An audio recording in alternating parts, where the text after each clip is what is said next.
Greetings and welcome to online lecture 2 on unit number 2, that is thermal design of refrigeration system components. We are discussing compressor part. Previous online lecture 1, we have discussed the compressors used in refrigeration or HVAC industries, different types of compressors. Now this lecture we will discuss the compressor characteristic curves, mainly two types of compressors we are going to discuss, that is reciprocating compressor and centrifugal compressors. Because the characteristic curves of these two types of compressors are available in books.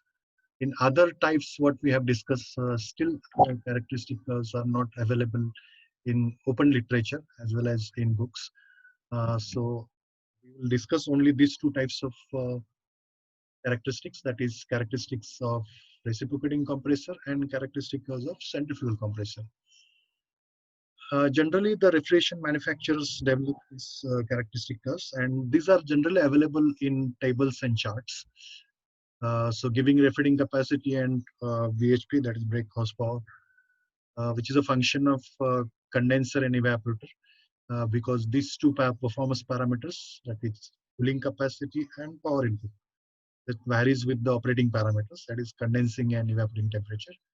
So that in tabular form, the different cooling capacities and the power required for different operating temperatures are available in the catalogs, charts or tables.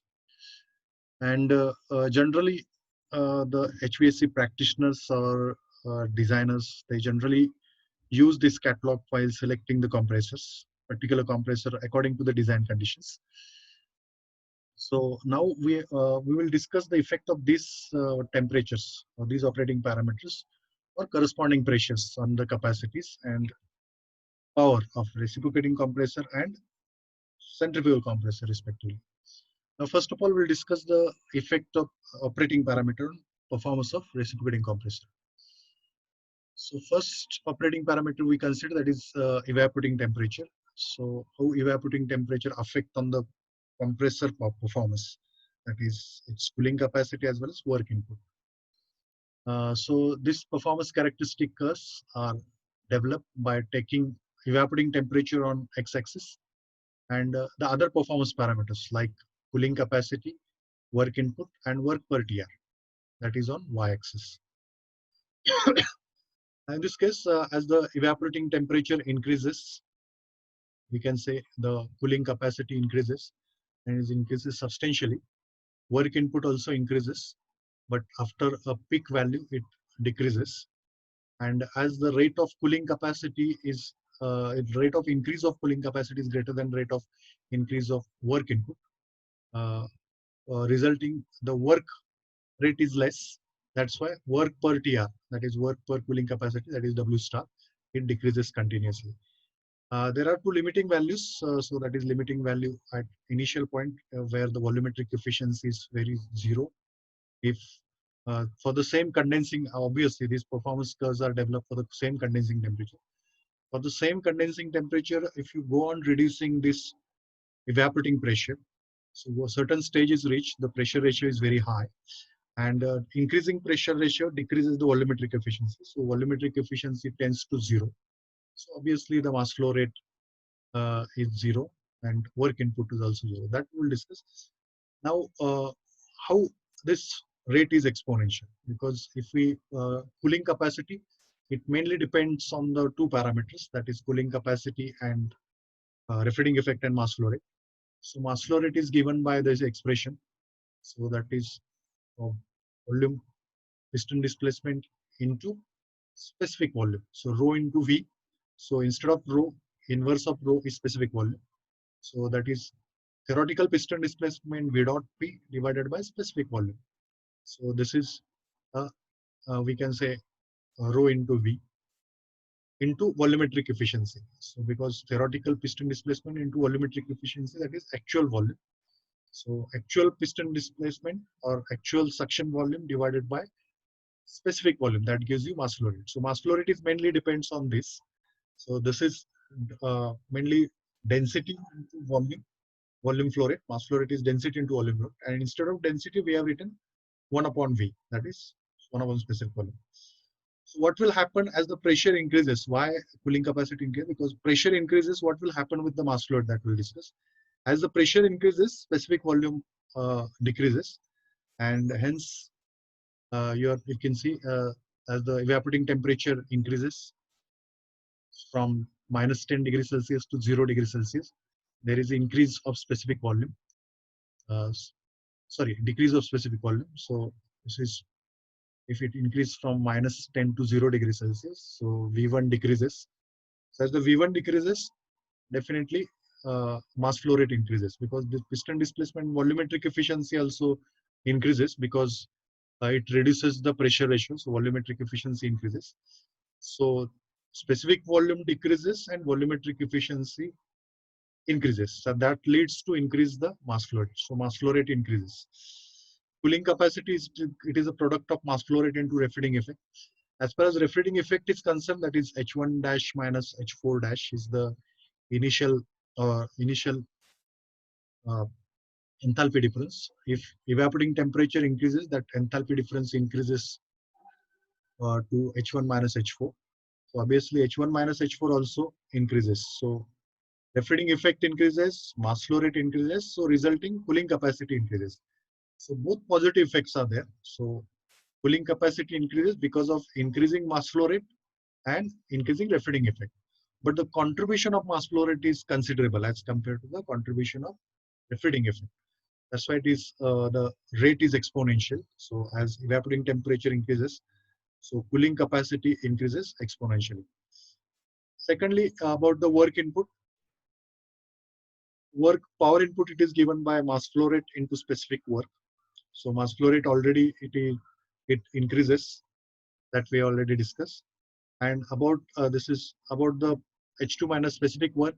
So H2 minus H1 it decreases. So one term increases out of when total power input, it is product of mass flow rate into specific work. So one term increases, other term decreases, but the rate of increase is greater than rate of decrease. So obviously the work input increases, but the rate of increase of work is obviously less than rate of increase of QL. So its rate is a little bit less, but it reaches to the peak value. Then this value continuously decreases at a higher rate, because this difference is continuously decreases. And obviously this value increases, but then at this particular point, this value overcomes the rate of increase of mass flow rate. So the decreasing trend starts, and it continuously decreases till the evaporating pressure reaches to the condensing pressure. And if it reaches that, then there is no enthalpy difference, no work. So this way, this is the case. Here, if we go on increasing the, decreasing this evaporating temperature, the volumetric efficiency tends to 0. So mass flow rate is 0. As mass flow rate is 0, both Q and W are 0. So both coincides. And work per TR that we already discussed. So this is work per TR continuously decreases. So the effect of evaporating temperature on performance of reciprocating compressor is considerable, because it leads to increase cooling capacity substantially, and also there is a moderate increase of work input up to certain point. But it is a beneficial part, because the power required per TR continuously decreases. So the net effect, that is COP, increases in this particular case. So that's why it is beneficial to have a higher evaporating temperature. Uh, uh, as far as it should be close to the required conditions. So effect of evaporating temperature on, or increase of evaporating temperature, is positive on performance, because performance reciprocating compressor performs better if the evaporating temperature increases. Then the effect of condensing temperature, if we study, because again we take, while studying of effect of condensing temperature. So obviously, in order to investigate the effect of one parameter, other parameter remains constant. So in this case, the evaporating temperature or evaporating pressure remains constant. Only we are changing the condensing temperature. Now, what will happen as the condensing temperature increases? Cooling capacity increases gradually. Here, this is not a substantial rise, gradual rise, and the rise is because of increase of enthalpy difference. Suppose this is 1, 2, 3, 4. This is a basic cycle. and 1, 2 dash, 3 dash, 4 dash. This is a modified cycle with increase of condensing temperature of 40 to 45 degrees Celsius. So with this increase, because there is no change in mass flow rate, so enthalpy difference, it decreases, and the cooling capacity is mass flow rate into enthalpy difference, that is H1 minus H4 dash. So cooling capacity decreases continuously. So there is continuous decrease of cooling capacity with increase of condensing temperature. So generally this happens in summer. Your refrigeration system performs at low COP because of decrease, because especially air cooled condensers, the atmospheric temperature is high. So due to increase of condensing temperature, refrigerating effect decreases, and consequently the cooling capacity decreases continuously. On the other hand, work input continuously increases because of increase of enthalpy difference. So initial enthalpy difference increase from H2 minus H1 to H2 dash minus H1.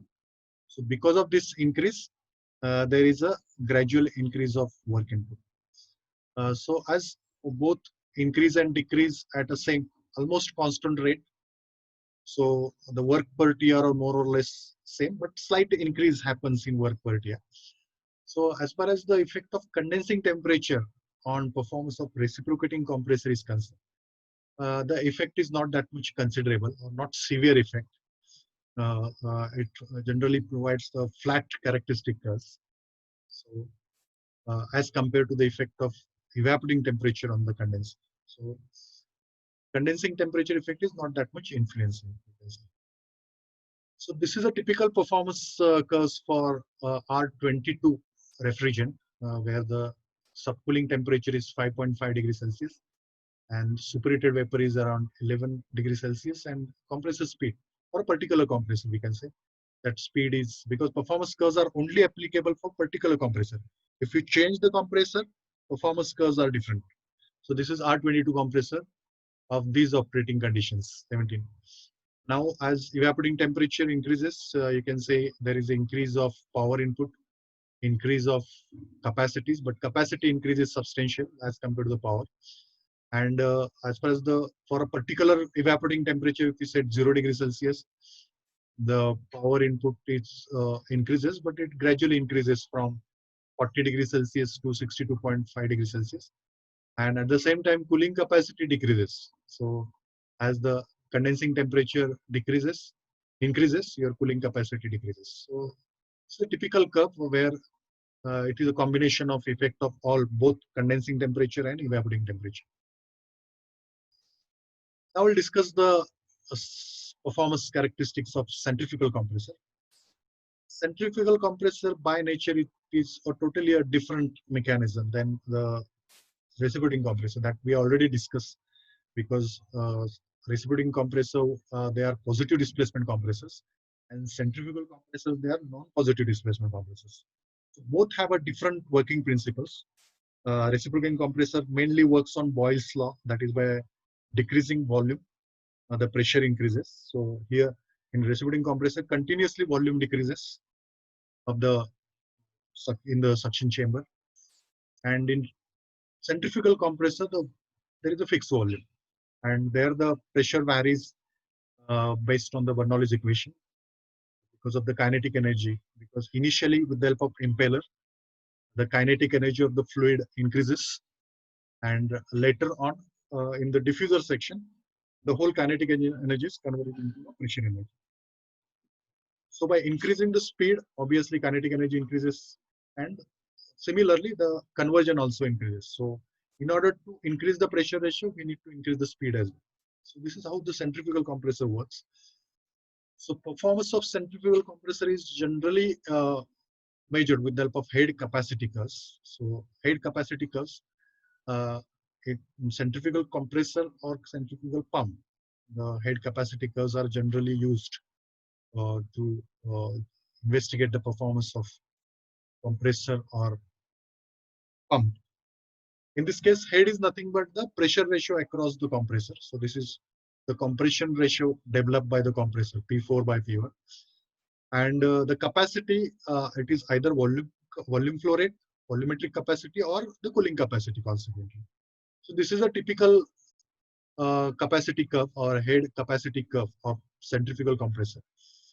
Now we consider the operation point 1A in a figure.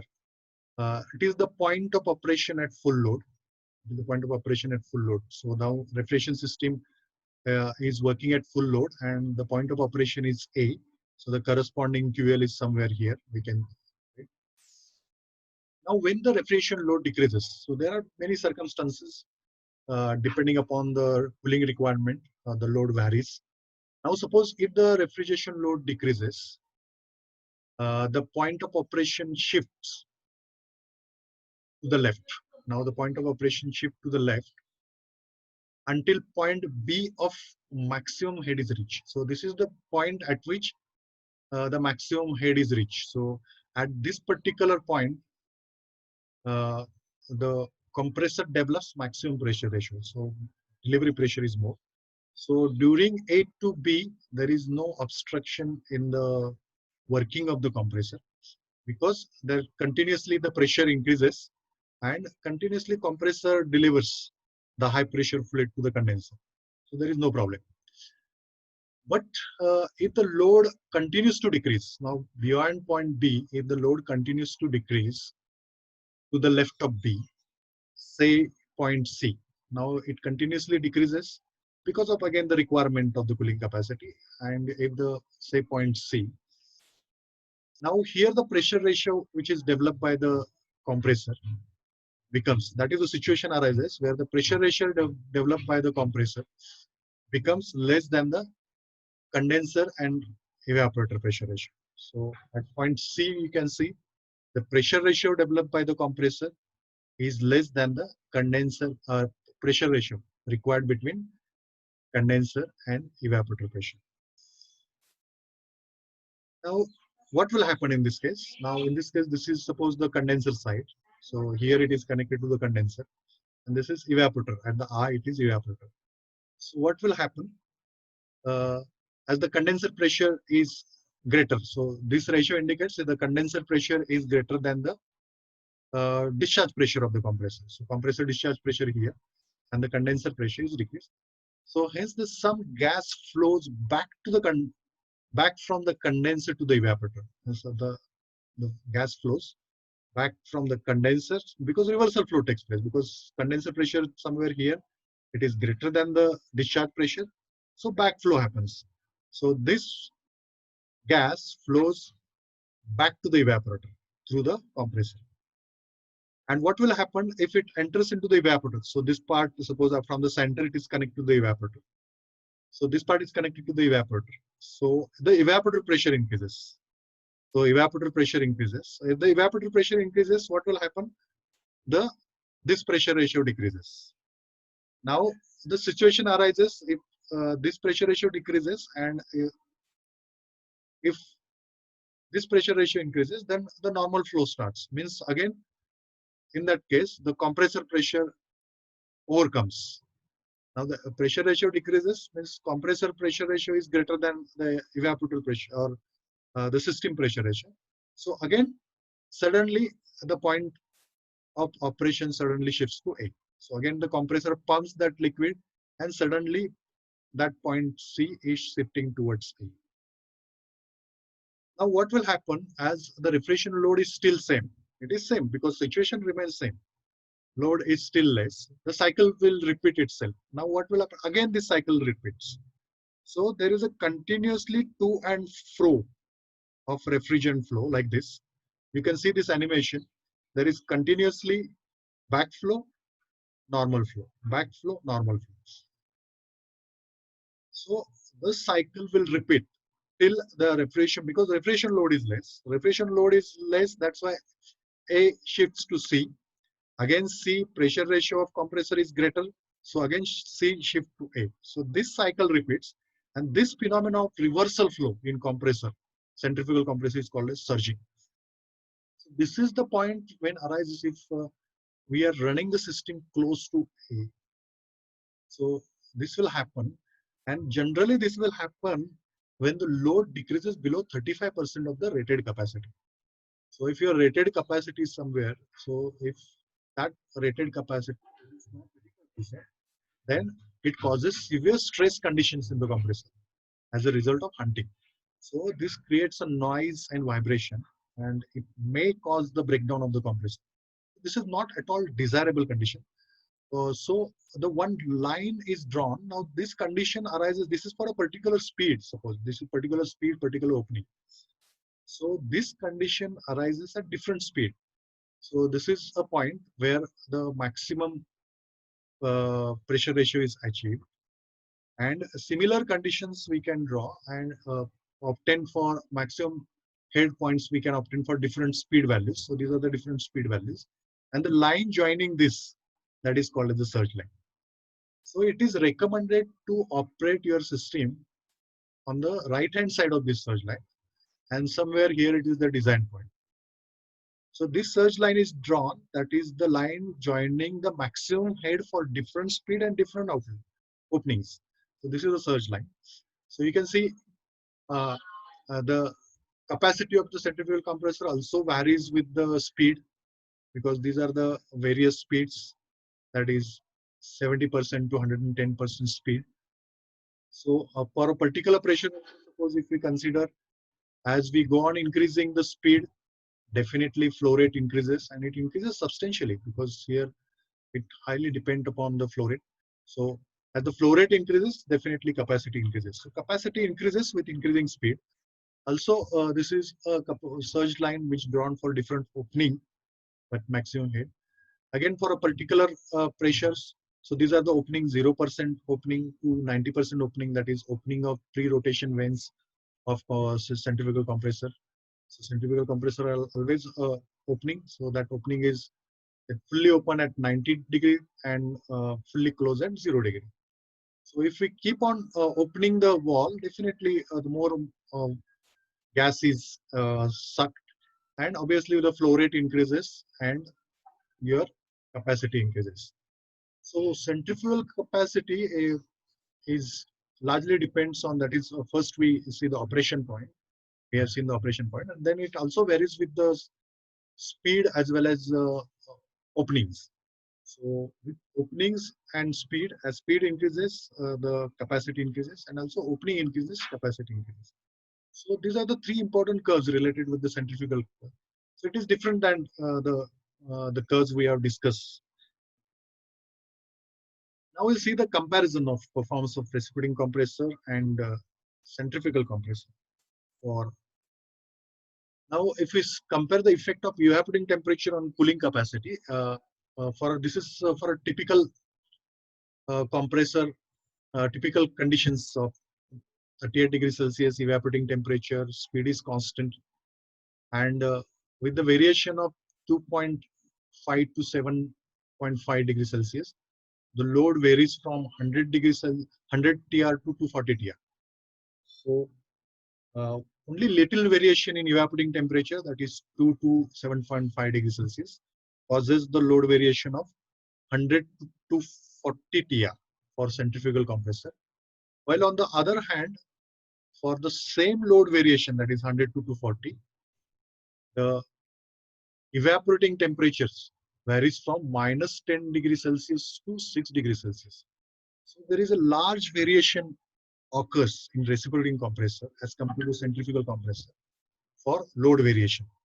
So this produces the flat characteristic curves, because centrifugal compressor produces a flat characteristic curves as compared to the reciprocating compressor. Centrifugal compressor, why there is a less influence? Because this is called as the flat characteristic curves. Because reciprocating compressor volume is largely depends on pressure. That we already studied, that mass flow rate depends on specific volume. So in order to increase the mass flow rate, we have to increase the specific, we have to increase the size. So there is a large variation. So it is more sensitive with the evaporating temperature. So there is a large variation of evaporating temperature for the load variation. On the other hand, centrifugal compressor load variation is very less.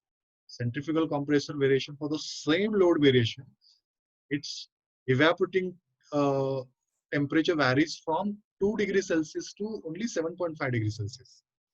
So hardly in 5 degrees Celsius variation, load variation is around 140 TR. But for same load variation, here it varies almost minus 10 to 6 degrees Celsius, almost 16 degrees Celsius variation required. So this is reciprocating compressor is most sensitive for evaporating temperature, which is not the case in centrifugal compressor. So it produces the flat head capacity characteristic. So that's why centrifugal compressors are especially suitable for large capacity, because there you can increase the capacity easily by increasing the speed or by increasing the openings. The second advantageous feature of centrifugal compressor, if we observe, now this is if there is a change in condensing temperature, suppose for 34 to 42 degrees Celsius, the change in condensing temperature reduces the horsepower, reducing the power input.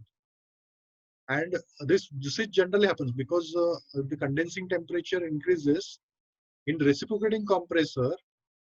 If you see, there is an increase of brake power, but here as the condensing temperature increases, that is from 34 to 42 degrees Celsius, there is a decrease in cooling capacity, that is from 180 to almost 130 degrees Celsius. So this produces non-overloading characteristics. Non-overloading characteristic means this doesn't create the overload on the motor. So even condensing temperature increases, it doesn't causes the motor overloading. Where in reciprocating case, there is a small increase in power requirement with increasing condensing temperature. Suppose the small increase, that is for 150 to suppose 180, 190 bhp. It increases when the condensing temperature increases from 32 to 42 degrees Celsius. So consequently, there is a overloading of motor. So if we are not controlling the condensing temperature, that there is a possibility of motor overloading and consequently the failure of motor, that is bursting of winding. But that doesn't occur in case of centrifugal, because even though this is generally happens in air-cooled condenser, that doesn't happen in centrifugal compressor, because here it reduces the work input if the condensing temperature increases. So this is second advantageous feature. In first advantageous feature is the flat head capacity characteristics. So that is reciprocating centrifugal compressor is less sensitive with the evaporating temperature for load variation is concerned. And the second characteristic we can say that is non-overloading characteristics. That is second one. Third one, the effect of condensing temperature on cooling capacity. Cooling capacity here, it is this is a disadvantageous part. So if the condensing temperature increases, power input decreases, that is true. But at the same time, the rate of decrease of cooling capacity is substantially. So this feature is not a favorable feature, because there is a rapid reduction of capacity. We can say that is 220 to almost 120 TR due to increase of condensing temperature. But comparatively less decrease of cooling capacity in reciprocating case. So as increase of condensing temperature, because they are less influenced by the change in condensing temperature, reciprocating compressor. But condensing temperature is more influenced by the change in evaporating temperature. So major difference, if you observe, exactly in reciprocating compressor is more influenced by evaporating temperature, and centrifugal compressor is more influenced by condensing temperature, and vice versa, because their reciprocal centrifugal compressors less sensitive with the evaporating temperature, while reciprocating compressor is more sensitive with the evaporating temperature. So exactly the characteristics are reverse, centrifugal and reciprocating compressor.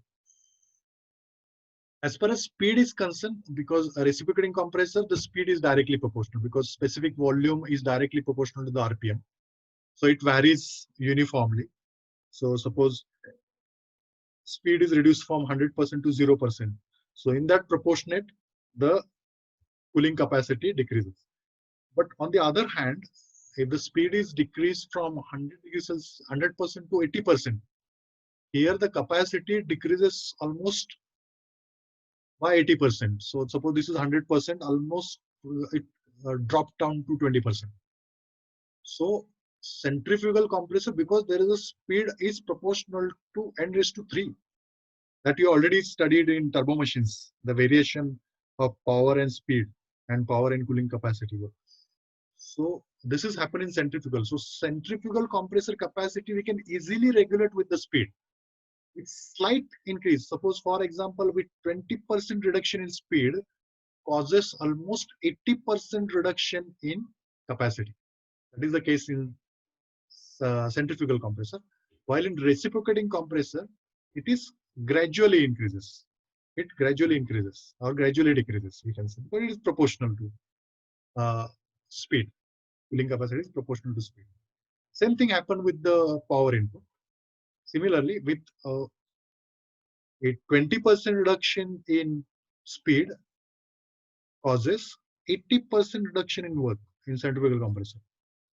But here again it is linearly, because again power input is again proportional to mass flow rate. Mass flow rate is proportional to speed. So again the speed decreases. In that same proportionate, the power also decreases in reciprocating compressor. So this way reciprocating and centrifugal compressor behaves with the speed. Centrifugal compressor is more sensitive with the speed, while reciprocating compressor is proportionate. It varies proportionately. So finally, in summary, if you see this operating parameter and how the compressors behave with the operating parameters. Suppose, for example, evaporating temperature. If the action is increasing evaporating temperature, in centrifugal case, there is a slight increase in cooling capacity, slight increase in work. In reciprocating compressor, there is a substantial increase in cooling capacity, moderate increase in work. As far as condensing temperature is concerned, if condensing temperature increases, the cooling capacity decreases substantially, work input decreases. That's why it produces overloading characteristics. Centrifugal case, both that there is a decrease in cooling capacity slightly. Also, the work input increases, but that is also slightly overloaded. As far as speed is concerned, the slight increase in speed causes a substantial increase in cooling capacity, substantial increase in work. But here it is moderate or it is proportionate. When opening, it is if we increase the opening, the cooling capacity increases moderately, and also work input increases moderately. And it is not applicable for reciprocating compressors. So this table gives you exactly idea how the compressor behaves with operating characteristics. So these are the operating performance parameters, and how the performance parameter behaves with the operating parameters. This is very interesting lecture. I think you need to rewatch this lecture again and again, because this is a crux of compressor behaviors, especially centrifugal and reciprocating compressors. If you get opportunity to work in the industry of centrifugal and or reciprocating compressor, because there are many industries like Kirloskar Copeland, Emerson, then Danfoss, then Hitachi. Many industries are there with manufactures compressors. So these characteristic curves are very important. These characteristic curves are generally developed with the help of compressor calorimeters. So at the end of this particular lecture, you should be able to explain how the compressor behaves, especially the two performance curves, the two performance curves of reciprocating compressors and three performance curves of centrifugal compressors. You should be able to explain. And also you should be able to explain the influence of operating parameters. Which compressor, which parameter is more influencing for centrifugal and reciprocating compressor? That you need to explain very well. So this particular note is also important for exam point of view as well. So in the next lecture, we are going to discuss that is the third part of compressor, that is the size of the reciprocating compressor. Thank you very much.